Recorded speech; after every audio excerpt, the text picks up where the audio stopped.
Are we underestimating our youth? Yes, we are. They have a very different perspective of what work is. And I think a lot of them believe that the system that they're moving into or they're going into may not be as attractive or relevant for them. I feel that as a country, we're ready and that we often underestimate ourselves. And I think what we have at our disposal, which the rest of the organizations and countries around the world don't have, is an army of youth that are not a national crisis, they're a national opportunity. And if we can co-create the future of work with youth in South Africa, if we can start having conversations about what the future of work will be like in South Africa, imagine our competitive advantage going forward.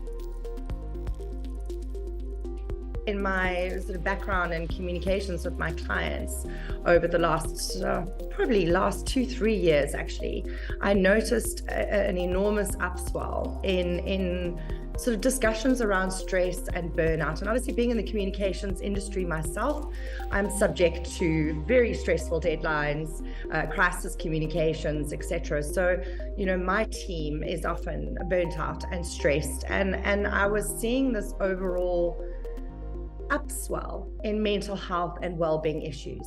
And the 4-day week kept coming up in conversation. And I was a skeptic. Tassie, I was one of those that was, this is never going to work in South Africa.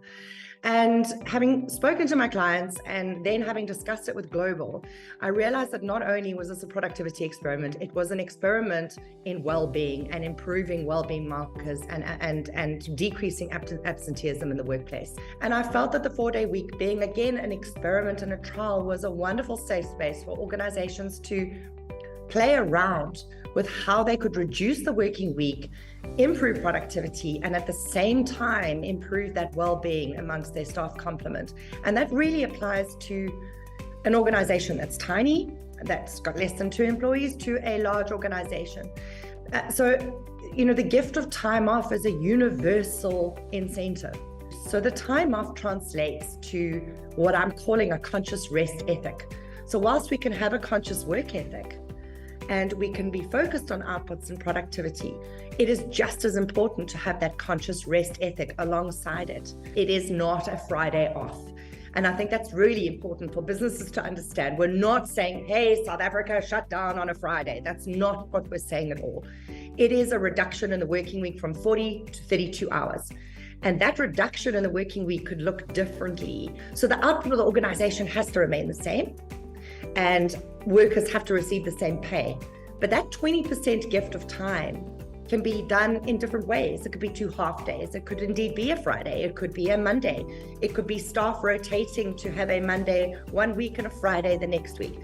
And how you then spend that time becomes personal to you. For the life of me, I cannot understand why businesses would continue to subscribe to a 100-year-old manufacturing ethos. We've just hit the 20 mark in terms of the number of participants in the pilot. In fact, the 20th participant just signed on this morning. So the case studies globally now, where they've obviously matured and they've had more than one pilot in an organization, have attracted participants from across the range of industries. 2 countries have just finished their trials. So Ireland and US have just completed their 6-month trials, and very exciting, the data is out at the end of this month. The United Kingdom is 4 months through, almost.